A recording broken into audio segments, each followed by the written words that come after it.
근거로 진리가 영생을 맛보게 하리라 이렇게 제목을 지었습니다. 참 잘 지었죠? 저는 이 제목을 계속 상기하고 상고하였습니다. 여러분들 마음속에도 제가 오늘 무슨 말을 했는지 잘 기억이 안 남으셔도요, 이 제목 하나만큼은 잘 가지고 가시면 좋겠습니다. 또 한 가지 자부심을 가지시길 바랍니다. 이 제목은 제가 지은 고유한 제목입니다. 이 본문을 가지고 이렇게 제목 지은 사람 저밖에 없는 것 같아요. 제가 인터넷 검색해봤습니다. 진리가 영생을 맛보게 하리라. 안 나옵니다. 이 말씀은 제가 현재 일하고 있는 계약신학연구원의 표어 같이 제가 올려놓은 말씀입니다. 홈페이지에 딱 들어가면 진리가 영생을 맛보게 하리라 딱 되어 있습니다. 어디서 많이 들어본 것 같죠? 이 문장은 요한복음 8장 32절에 진리가 너희를 자유케 하리라 하는 말씀에서 따왔습니다. 진리가 영생을 맛보게 하리라. 이 말씀 하나만 기억해도 사실 저는 설교를 더 할 필요가 없습니다.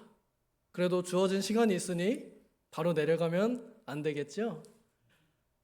이 말씀을 하신 예수님께서 제자들에게 유언적으로 말씀을 하시는데 기도하시면서 말씀을 하신 것입니다.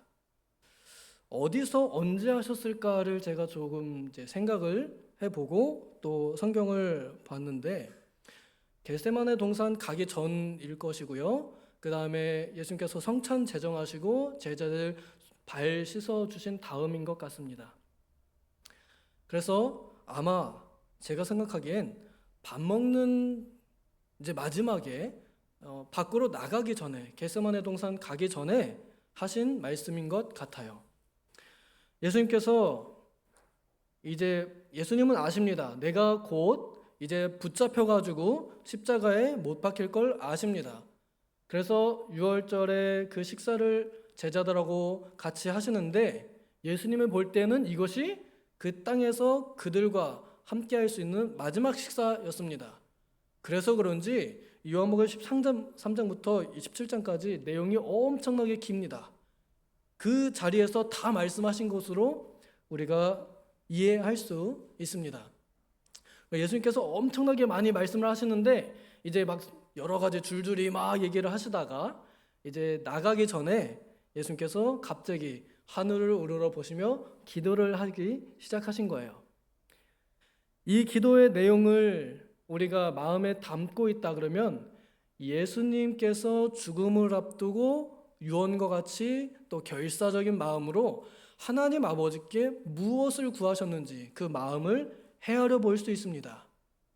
그래서 혹시 능력이 되신다면 이 요한복음 17장 통째로 한번 외워보시는 것도 추천합니다. 나는 아직 안 되겠다. 걱정하지 마세요. 한 20년 걸리면 외울 수 있지 않을까요? 지금 늦었다고 생각하지만 20년 후에도 아직 살아 계실 분들이 많거든요. 외워보시면 좋을 것 같습니다. 그래서 죽기 전에, 눈 감기 전에 이렇게 딱 기도를 하는 거예요. 하나님 아버지, 예수님께서 이런 기도를 하셨는데 저도 유언적으로 이런 기도를 하고 남기고 갑니다 하고 그렇게 조용히 하나님 아버지 앞에 천국 문을 들어가면 너무 멋있는 마지막을 마무리할 수 있을 것 같습니다. 예수님께서는 이 기도를 통해서 이 자리에 같이 있었던 제자들을 교육하셨습니다. 쉬운 말로 예수님께서는 대표 기도를 사용하셔서 교육하셨다라는 거죠. 그래서 대표 기도는 예배의 한 형식이고 예배의 한 부분이지만 또한 교육의 효과도 있습니다. 그렇기 때문에 대표 기도자가 기도하는 내용이 곧 그 교회의 교육이 어떠한지가 나타나고 그 다음에 그 교회, 그 공동체가 공통적으로 추구해야 할 것이 무엇인지를 가르쳐 주는 것입니다. 그러면 예수님께서 이 기도를 혼자서만 속으로 하나님 아버지 영생은 이렇게 기도하지 않고 제자들이 다 보는 자리에서 아마도 밥 먹다가 갑자기 딱 손을 들고서 하나님 아버지 하고 이렇게 기도를 하는 건 제자들에게 너희도 이렇게 기도하라. 우리 지교도문에도 그랬죠? 그러므로 너희는 이렇게 기도하라 하신 그 가르침에 이어서 우리도 이렇게 소망하고 하나님 아버지께 기도해야 할 것을 가르쳐 주셨다고 우리가 배울 수 있습니다. 많은 말씀들이 있지만 저는 오늘 이 3절 한 절 말씀을 찝어서 우리가 그동안에 잊어버리고 있었던 그리고 혹은 잃어버린 마음을 다시 찾기를 원합니다. 우리가 종교개혁주의를 앞두고 이제 종교개혁에 대한 설교도 많이 듣고 있습니다. 종교개혁이 왜 일어났는가 하면 개혁이 필요하니까 일어났겠지요. 누가 필요하다고 생각했을까요? 종교 지도자들만? 아니죠. 일반 평민들이 자기들이 생각하기에 이거 아닌 것 같거든요. 그러니까 누군가가 잘못되었다라고 할 때 동의합니다. 고쳐주십시오. 이렇게 해서 이루어진 게 종교개혁입니다. 유럽의 기독교가, 그러니까 이제 지금으로 말하면 천주교긴 하지만 기독교가 너무 타락하고 변질되어서 진리에서 벗어났습니다. 너무 멀어졌습니다. 그러니 진리에서 벗어났으니 영생을 맛보겠어요? 못 보겠어요? 교회는 가는데 영생의 맛을 못 보는 겁니다. 사람들이. 교회를 가긴 가도 내가 왜 가야 되는지 모르겠고 가도 즐거운 게 없고 그냥 맨날 돈만 내라 그러고 막 힘들게 계단 걸으라 그러고 뭐 어디 하라 그러고 그러니까 이 사람들이 생각할 때에도 이건 뭔가 아닌 것 같다라고 하고 그 다음에 잘 배운 사람이 조목조목 따져가면서 이게 잘못되었다. 우리는 다시 진리로 돌아가자. 말씀으로 돌아가자. 쾅쾅쾅 이렇게 내세운 겁니다. 하나님께서 원하시는 바를 잘 알고 외친 사람들의 그 헌신으로 오늘 우리는 그들이 세워준 좋은 진리 위에서 얼마든지 영생을 맛볼 수 있는 토대가 아직까지 놓여 있습니다.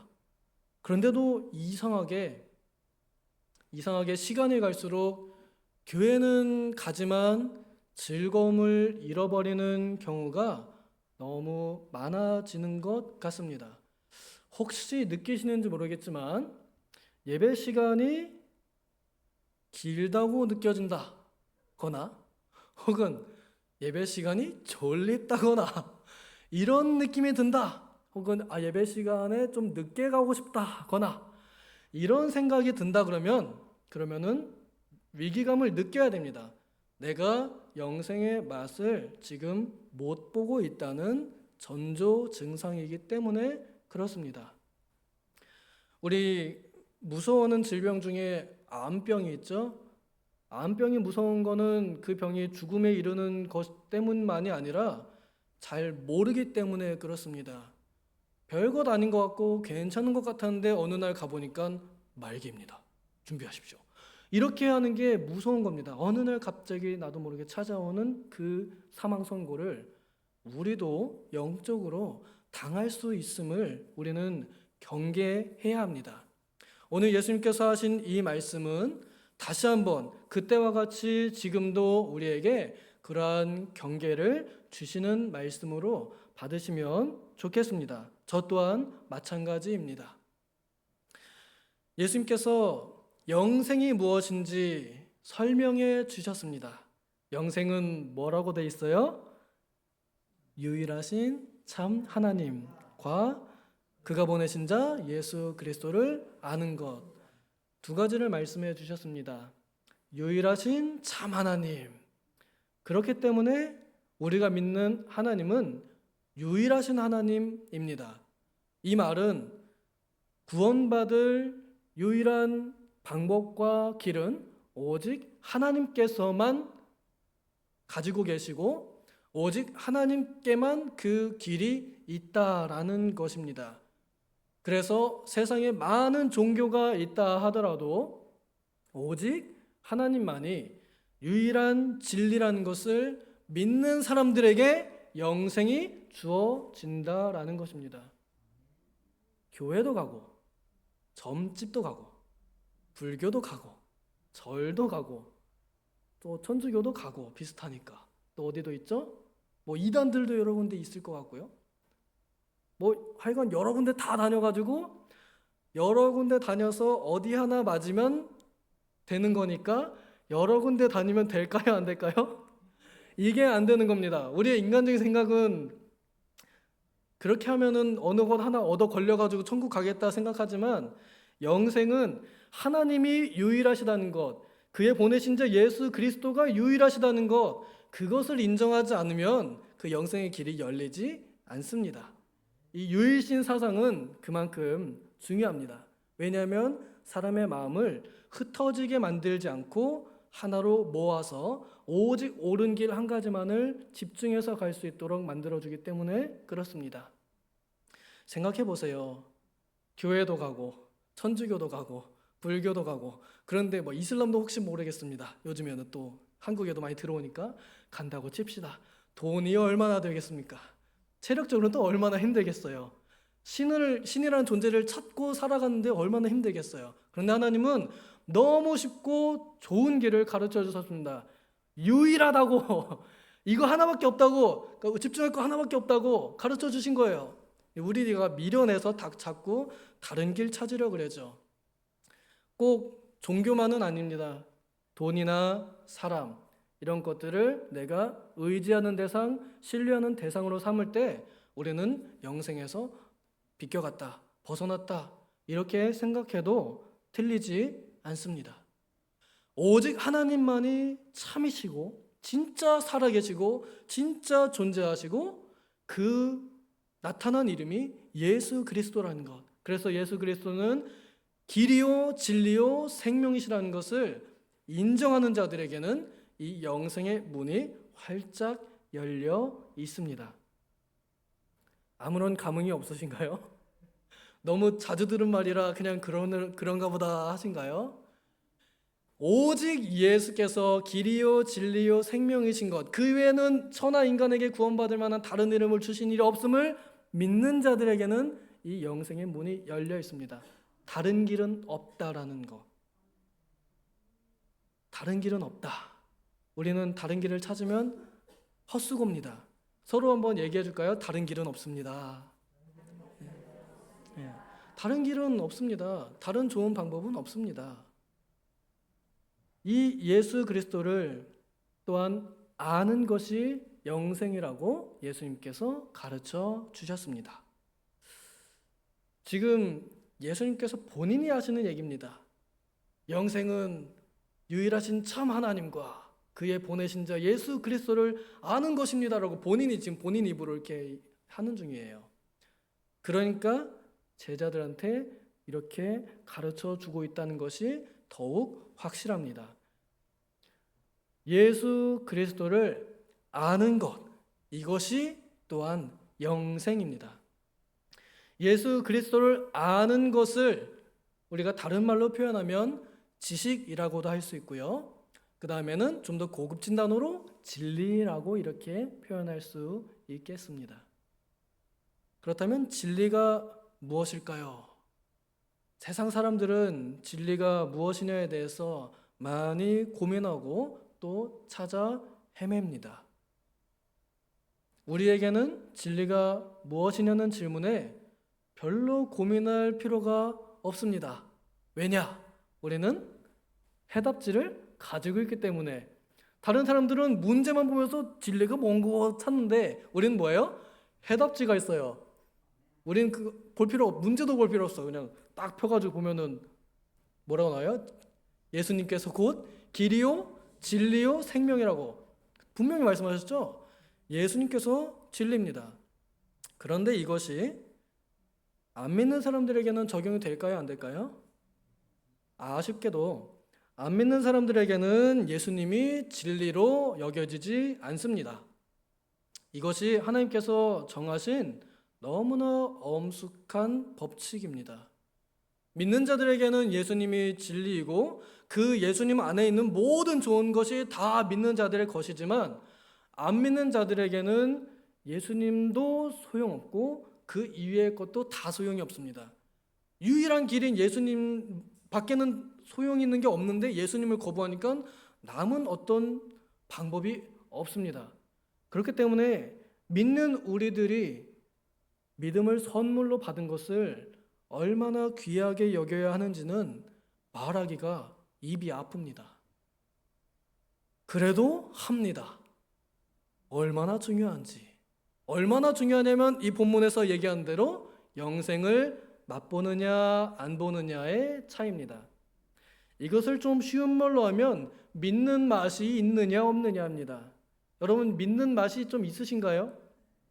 예수 믿는 맛으로 사시나요? 안 믿는 사람들이 가끔 물어봅니다. 야, 예수님을 무슨 맛으로 믿냐? 아니면 이건 맛 안 보면 몰라요. 니들이 예수 맛을 알아?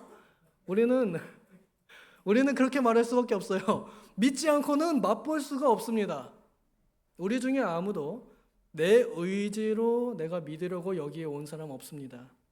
하나님께서 인도하셨고 하나님께서 믿게 하셨고 하나님께서 그 믿음을 불러일으켜서 예수가 유일하신 참 하나님의 아들 구원자다 그리스도다라는 것을 믿어지니까 우리가 믿게 된 거고 믿는다고 고백하게 된 겁니다.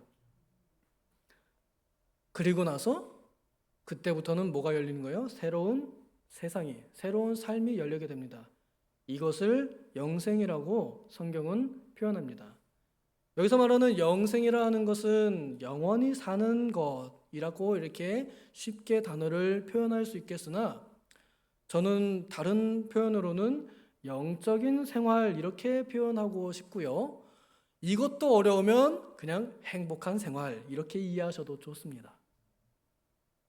교회를 하나님께서 세우시고 우리 보고 자꾸 나오라고 하시고 귀찮게 막 자꾸 나오라고 하시고 자꾸 설교 시간 막 늘리시고 막 1시간에 끝내야 되는데 막 1시간 20분, 20분, 30분 막 넘어가게 하시는 이유는 뭐예요? 이 영생의 맛을 보라고 그런 겁니다. 영생의 맛을 보는 것은 우리를 행복하게 하는 것입니다. 쉬운 말로요. 교회 가는 것이 행복하고 교회를 가지 않아도 행복한 거. 그러려고 하나님께서 우리를 선택하셨고 그러려고 예수님께서 우리를 위해 죽으셨습니다. 우리 행복하라고 예수님께서 십자가에서 고난 받으셨습니다. 그런데 그 예수님의 고난으로 우리에게 주어진 행복을 우리가 맛보지 못하면 예수님의 죽음은 어떤 죽음이 되는 겁니까? 헛된 죽음이 되는 거죠. 우리 자녀들한테 평생 피땀 흘려가지고 재산을 얼마쯤 물려주고 싶으세요? 여러분들의 그릇은 얼마쯤 되십니까? 한 1,000억 정도면 만족하시나요? 물가가 오를 것 같으니까 한 5천억 정도 할까요? 그 정도 평생 진짜 힘들게 모아가지고 자녀한테 딱 물려주면서 든든하게 이제 죽는 날까지 딱 이렇게 난 간다, 니들 잘 써라 하고 딱 죽었는데 천국 가서 올라와 보니까 애들이 그걸 가지고 안 쓰고 있다 그러면 부모 입장에서 내가 뭐 하려고 그렇게 고생했나? 인간적으로 그렇게 생각이 들겠어요? 안 들겠어요? 저만 그렇게 생각하나요? 믿음이 있는 우리도 그렇게 생각한다면 예수님께서는 또한 어떻게 생각하시겠습니까? 내 너를 위하여 내 피를 다 흘렸는데 나 너를 위해서 이렇게 고생했는데 네가 그러한 유익을 누리지 못한다 그러면은 난 도대체 왜 죽은 거니? 이렇게 우리에게 반문하실 수도 있지 않을까요? 저는 이 질문이 우리의 마음을 두드리면 전 그러면 소망이 있다고 생각합니다. 둘 중에 하나겠죠. 저는 이미 누리고 있습니다. 할렐루야 하는 경우가 있고요. 아니면은 저는 아직도 못 누리고 있습니다. 어쩌면 좋습니까? 둘 다 좋습니다만 저는 두 번째 자세가 더 좋은 것 같습니다. 다행히도 우리 교단 성도님들의 표정을 보니 좀 그런 것 같아요. 막 룰루랄라보다는 뭐예요? 전부여 의지 없어서 하는 이 표정들로 다 교회로 오시거든요. 다 나는 부족합니다. 나는 은혜 없이는 안 됩니다. 주님 도와주세요. 이런 표정인 것 같아요. 나 자유 얻었네, 너 자유 얻었네 약간 그런 것보다는요. 물론 그런 것도 필요합니다만 내가 지금 전적으로 그리스도의 은혜 안에 머물고 있는가 하는 것을 스스로 돌이켜보는 자세가 있으면 소망이 있습니다. 오늘 예수님께서는 이 말씀으로 우리의 마음을 두드리십니다. 너는 과연 어떠하니? 너는 지금 영생을 맛보고 있니? 너는 지금 눈에 보이지 않는 세계의 아름다운 것들을 누리고 있니? 하고 물어보신 것 같습니다.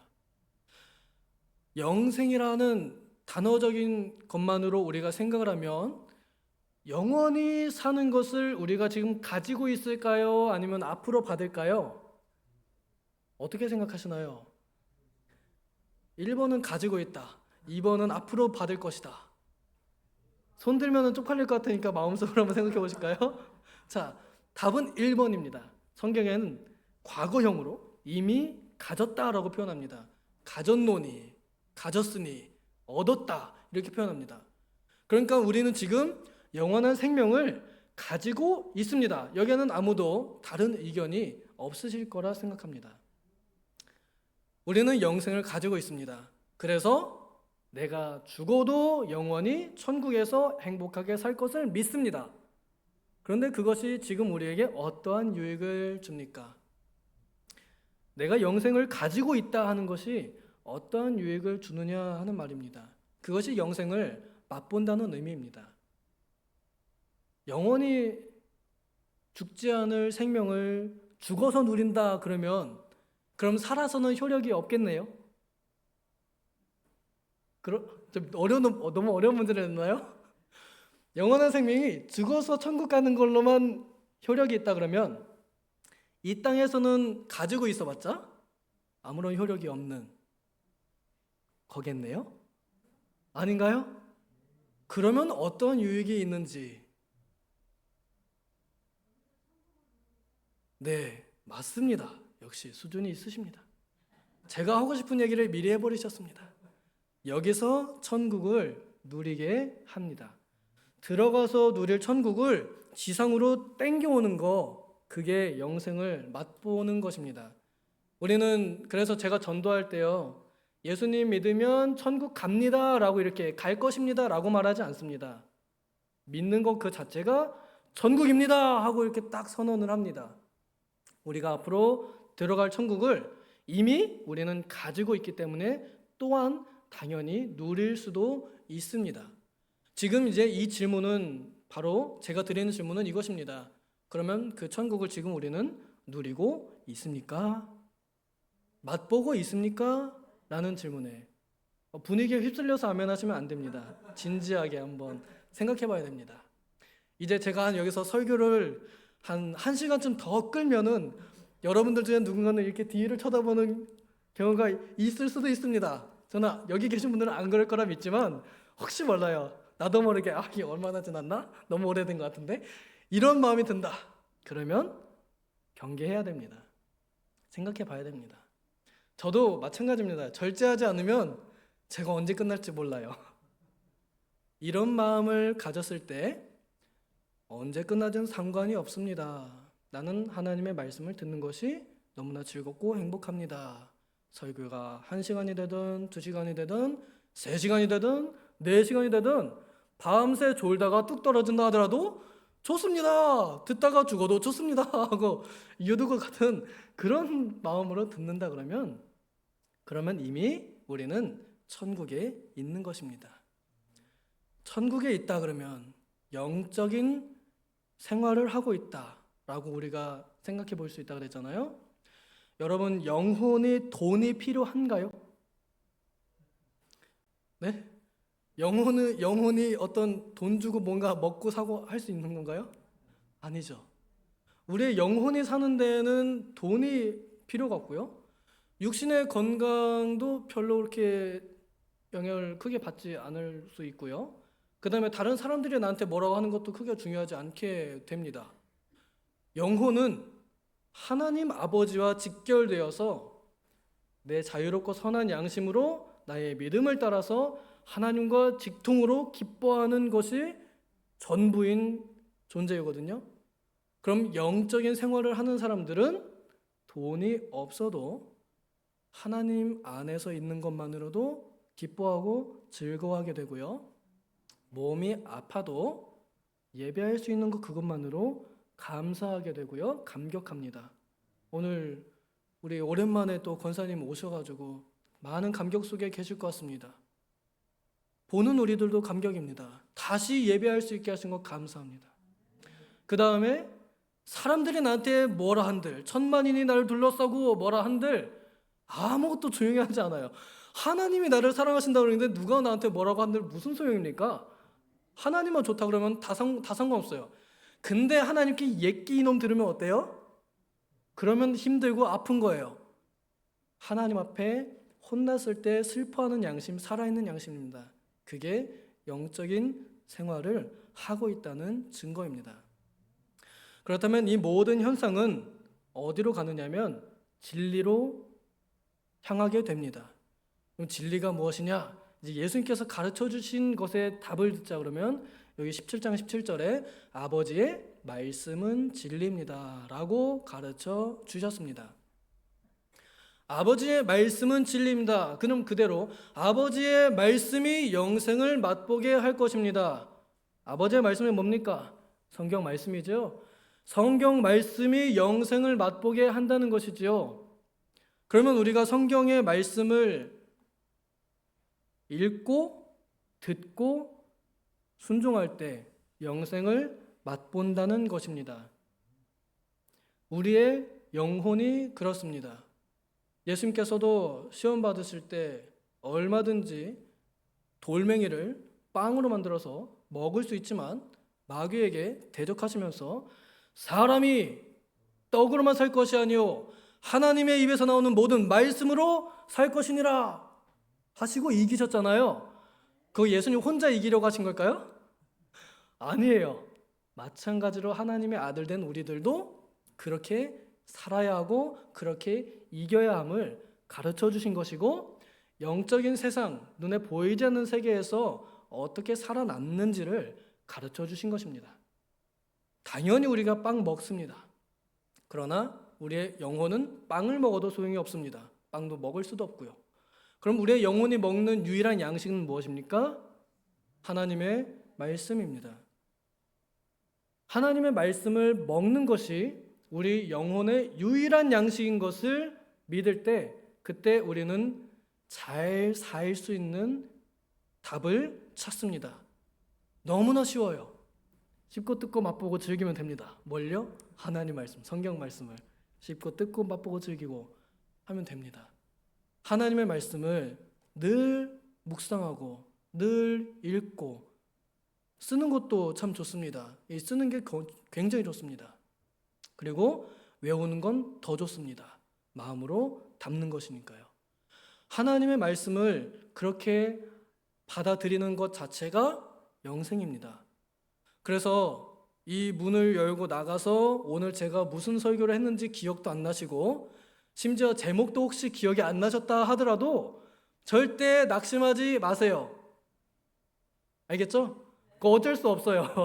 저도 여러분 나이 되면 그렇게 될 겁니다. 어쩔 수 없어요. 그러나 하나님께서 지금 우리에게 원하신 건 뭐냐면 이 말씀과 지금 함께 하기를 원하십니다. 그러니 지금 들을 때 최선을 다해서 듣고 잊어버리셔도 됩니다. 즐거운 마음으로 들을 수만 있다면 그러면 됩니다. 그렇게 여러분들의 예배가 의미가 있습니다. 내가 나이가 다 늙어가지고 무슨 말씀을 듣겠느냐, 뭘 읽겠느냐, 기억도 안 나는데 뭘 외우겠느냐 너무 고민하지 마세요. 잊어버리는 것도 하나님께서 다 이해하십니다. 중요한 건 내 마음이 하나님의 말씀, 진리를 향해 가는 마음이 있느냐 없느냐 그걸 보시기 때문입니다. 좀 위로가 되실까요?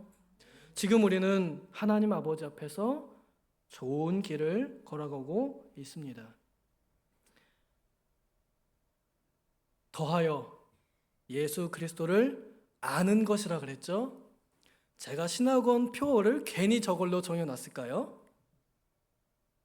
신학원을 등록해서 혹은 등록하지 않아도 신학 공부를 하는 사람들이 그 공부를 통해서 영생을 맛보기를 바라는 마음으로 저는 이 표어를 올려놓았습니다. 신학을 한다는 건 꼭 신학원에 등록을 한다는 것이나 혹은 두꺼운 신학 서적을 사다가 읽는 것으로만 생각해선 안 됩니다. 신학의 본질적인 의미는 바로 여기 예수님께서 가르쳐 주신 것처럼 예수 그리스도를 아는 것입니다. 예수 그리스도가 누구이신지, 그분이 무엇을 하셨는지, 또 무엇을 하고 계신지, 또 앞으로 무엇을 하실 것인지, 그의 세계는 어떠한지, 그의 왕국은 어떠한지, 그의 왕좌는 얼마나 영광스러운지 알아가는 것 그 자체가 영생을 맛보는 것입니다. 그리고 그것을 우리는 고급진 단어로 신학이라고 부릅니다. 하나님을 알아가는 것이죠. 하나님께서는 예수 그리스도 외에는 그의 올바른 진리를 나타내지 않으셨습니다. 이 성경이 곧 예수 그리스도께 대한 증거입니다.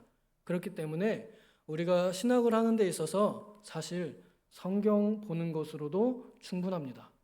성경 이거 너무 많잖아요. 우리 죽을 때까지 읽는다면 얼마나 읽겠습니까? 그렇게 다 읽어가는 것만도 기억 많이 안 나도 이 안에 사는 것만으로도 우리는 영생을 맛보는 것입니다. 예수 그리스도를 아는 것이 우리에게 즐거움이 됩니다. 제가 왜 여기 서 있겠습니까? 제가 왜 여기 서 있겠습니까? 엄마가 저를 세뇌시켜서가 아닙니다. 제 의지로 순종해서 온 겁니다. 그럼 무슨 의지냐? 저는 이 말씀이 재미있었거든요. 좋았거든요. 하나님의 말씀을 읽으니 너무 재미있으니까 그러면 성경에 나와 있지 않은 내용들도 한번 배워보자 그래서 신학교를 갔습니다. 그래서 신학교를 갔더니 봉사할 사람이 없답니다. 오랍니다. 어떻게 해요? 그냥 순종해서 온 겁니다. 그래서 설교하랍니다. 그러니까 하는 거예요. 저는 이렇게 성경을 연구하고 또 듣고 또 가르치는 것이 재미있습니다. 이렇게 하나님의 말씀을 빚고 뜯고 맛보고 즐기는 것이 우리의 즐거움입니다. 이 즐거움을 누리는 사람들이 설교 시간을 길게 여길까요? 짧게 여길까요? 졸리게 느낄까요? 제가 정말 죄송하게도 설교를 맨날 짧게 해야지 이러다가도 항상 늦어요. 그래도 지금은 좀 여유가 있는 것 같습니다. 듣는 사람들 입장에서는 어떨까요? 하나님의 말씀을 사랑하는 마음이 있으면 설교가 짧고요.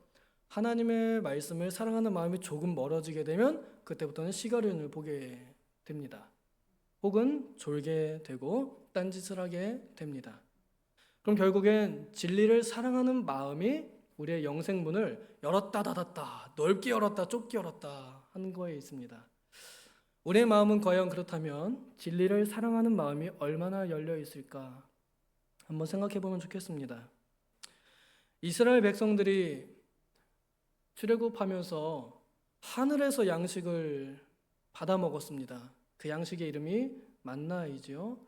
이 양식을 처음 40년 전 처음 먹을 때에는요, 꿀맛이다. 너무 맛있다. 더 먹고 싶다. 이래가지고 막 엄청 먹고 내일도 또 먹어야죠 하고 쟁여놨다가 근데 얼마 지나지 않아서 이거 못 먹겠습니다. 형편없습니다 하고 그러죠. 맛이 맨날 꿀맛만 먹으니까 자꾸 막 기름에 넣어 튀겨 먹고 막 볶아 먹고 쪄 먹고 막 이렇게 하면서 자꾸 다른 것을 추가하려고 하면서 만나의 맛을 잃어버리게 되었습니다. 그래서 은혜에서 멀어지게 되었고 하나님께 감사보다 원망이 더 많이 나오게 되었습니다. 오늘날 우리가 하나님 앞에 서거나 혹은 하나님 앞에 서지 않아도 내 생각의 열매나 내 입술의 열매 혹은 내 행동에서 감사의 말과 생각과 행동이 나오느냐 아니면 원망과 불평과 부정적인 말이 많이 나오느냐 하는 것을 생각해 보면 우리는 어느 정도 헤아려 볼 수 있습니다. 내가 은혜에서 멀어져 있구나. 근데 제가 이런 말씀을 자신 있게 드리는 이유가 뭐냐면 오늘 여기는 수요 저녁 예배입니다. 여기는 보통 사람들은 못 오는 곳이에요. 주일은 구약에서 혹은 창조 규례부터 쭉 일요일엔 주일엔 반드시 예배해야 돼 하고 정해놨기 때문에 울며 겨자 먹기라도 어쩔 수 없이 가서 말씀을 들어야 되지만 수요일이나 금요일이나 새벽에는 성경 어디에도 해야 하느니라 한 구절이 없습니다. 그리고 미국에도 그럼 없어요. 한국에 있어요. 한국에 우리 조상님들이, 우리 선배님들이 이렇게 하면 신앙생활에 참 좋구나 해서 만들어 놓은 이 수요 예배, 금요 기도회 이런 것, 새벽 예배 혹은 다른 모임들도 여기에는 내가 사모하는 마음이 없으면 절대 안 갑니다. 수요 예배 하나님 말씀 사랑하지 않으면 절대 안 갑니다. 혹시 여러분 하나님 말씀이 너무 미워 죽겠는데 오신 분 계신가요? 아무도 안 계실 겁니다. 내가 미쳤다고 이 저녁에 자야 되는데 꾸역꾸역 이 자리에 오겠습니까? 청승맞게. 수요 예배에 무슨 말씀을 전할까 생각을 하면서 고민했습니다. 여기에 오는 사람들은 어떤 사람들인가? 여기에 오는 사람들은 오늘 이 말씀에 합한 사람들이라는 것을 저는 깨닫고 함께 말씀을 나눕니다. 오늘 여기 모이신 여러분들은 다 영생을 맛보는 사람들이고 맛볼 줄 아는 사람들이고 또한 맛보고 있는 사람들임을 압니다. 그러니 잘 살고 계십니다. 잘 오셨습니다. 이 은혜의 보좌를 찾아오신 여러분들의 발걸음이 매우 소중합니다. 하나님께서 그 걸음을 기뻐하실 것입니다. 오는데 오래 걸렸을 수도 있고 오기 전까지 많은 고뇌가 있었을 수도 있습니다. 혹은 직장인들은 하루 종일 힘들게 일하고 왔을 수도 있습니다. 그럼에도 불구하고 그 모든 것들을 이기시고 은혜의 보좌 앞에 나오신 여러분들이 영생을 누리는 사람들입니다. 부디 바라건대 우리가 누리고 있는 이 영생을 잃어버리지 않기를 간절히 소망합니다. 우리에게서 이 영생을 잃어버리게 만드는 혹은 잊어버리게 만드는 요소들이 정말 많이 있습니다. 성경책을 읽고 싶지 않게 만들거나 특별히 하나님께 삐지면은 읽고 싶지 않게 돼요. 또 다른 사람들이 나를 유혹하거나 놀러 가자. 그거 좀 나중에 하자. 이렇게 하거나 여러 가지 요소들이 있습니다. 특별히 우리 자녀들이 또 그럴 수도 있습니다. 오히려 우리가 영생의 맛을 볼 줄 아는 사람들이고 그것을 보여준다면 우리 옆에 있는 사람들이 우리를 보고 영생의 빛을 볼 것입니다. 그렇기 때문에 여러분들이 신앙생활하고 있는 그 모습은 영생의 빛을 내는 것이고요. 여러분들은 영생의 빛을 내는 별과 같은 사람들입니다. 하나님 보실 때에 이 어두운 세상 가운데에서 진리의 빛을 작지만 반짝반짝 빛내는 사람들이라는 겁니다. 제가 이번에 산기도 가서 좋았던 것 중에 하나가 거기는 강원도 원주여가지고 하늘이 맑아요. 다행히도 하나님께서 구름을 걷어주셔서 밤에 별이 보이는데요. 서울엔 절대 안 보이는 그 별들이 거기 하늘에는 보이더라고요. 반짝반짝 빛나는데 얼마나 예쁜지. 제가 그때 보았던, 어제 보았던, 그날 보았던 그 밤의 별이 지금 여러분들의 모습에 녹아 있다는 것입니다. 감사하게도 우리 성도님들 제가 설교할 때 이 눈빛과 표정이 어디 두고 보자 이게 아니어가지고 너무 감사해요. 어디 네가 얼마나 보자, 어린 놈이 얼마나 잘하는 보자 이런 그런 그 모습이 아닌 것에 저는 무척 감사하고 안도합니다. 왜냐하면 그것은 하나님의 말씀을 누가 전하든지 진리로 받아들인다는 마음의 증거가 눈으로, 표정으로, 얼굴로 나타난 것이기 때문에 그렇습니다. 입술로도 그렇게 나타나는 것입니다. 이제 조금 더 권면을 하자 그러면 제가 이 문장을 괜히 신학원 표로 남긴 게 아니라 그랬죠? 좀 더 구체적으로 신학을 하시면 좋겠습니다. 성경을 좀 더 자세하게 배우시면 좋겠습니다. 그럴 때에는 신학 서적이 필요합니다. 혹은 책 읽기 귀찮으시다 그러면은 저나 부목사님이나 담임 목사님께 오세요. 저는 별로 학위가 별로 안 되지만 우리 부목사님은 학위가 좀 더 있으시고요. 우리 담임 목사님은 박사님이십니다. 그러니 얼마든지 하나님께서 보내신 교수님들을 사용하셔서 물어보시면서 함께 진리를 탐구해 나가시면 좋겠습니다. 그렇게 해서 영생을 맛보는 여러분들과 영생을 맛보는 교회가 되면 좋겠습니다.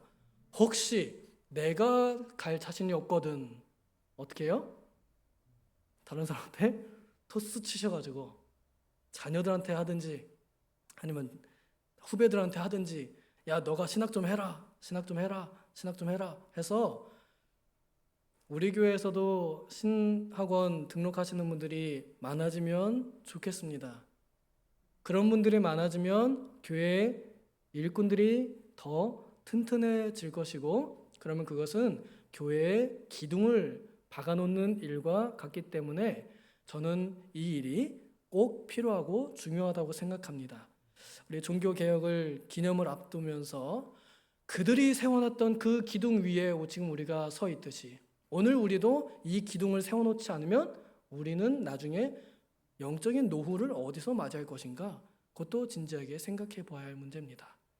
짧게 하려고 마음먹었으나 시간이 많이 갔습니다.